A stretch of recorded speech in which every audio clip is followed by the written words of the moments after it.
The account of Harry Truman's evening in Beech Grove Lodge has been told many times.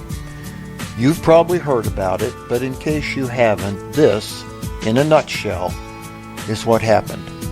A U.S. Navy sailor assigned to Harry Truman's presidential yacht Williamsburg, knowing about Brother Truman's interest in Freemasonry, told the president he would soon be receiving his third degree.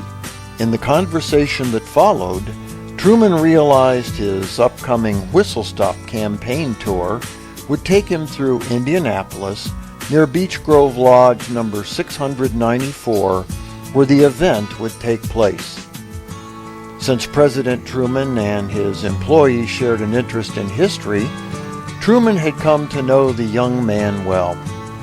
So he told him if they could coordinate things, he would attend.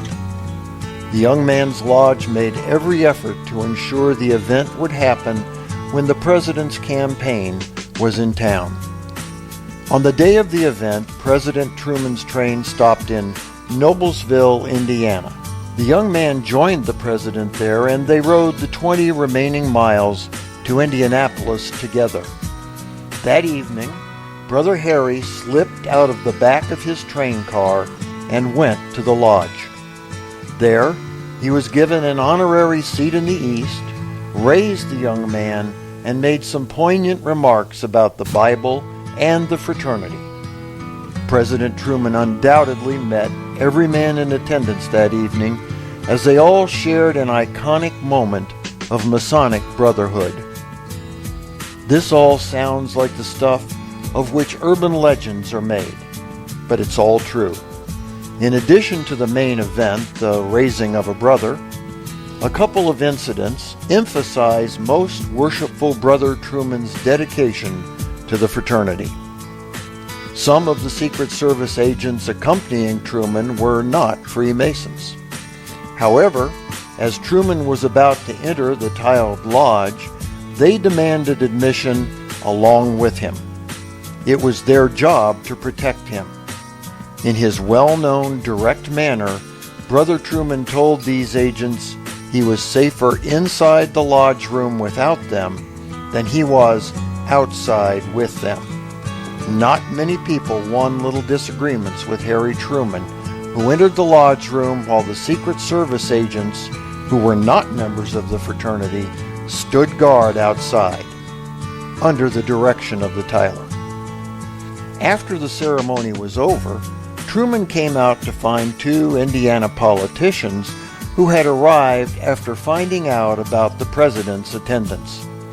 They asked the president to pose with them. Truman complied. After the photographer snapped the first picture, someone asked for another shot. Truman agreed, and as the photographer posed him, he shifted his hands so Truman's Masonic ring was covered. Truman asked if they were taking the photo over so his Masonic ring would not show. The politicians informed him there were Democrats who didn't approve of Freemasonry, and they wanted a picture without the ring. Truman did not mince words.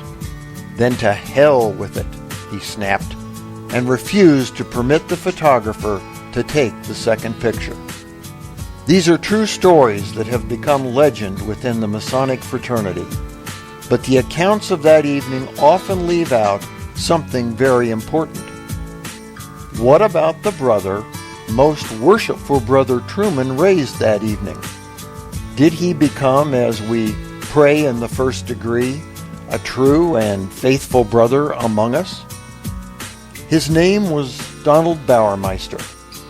Whatever became of him? We'll explore that next time. In the meantime, for the Whence Came You podcast, I'm Steve Harrison with the Masonic Minute.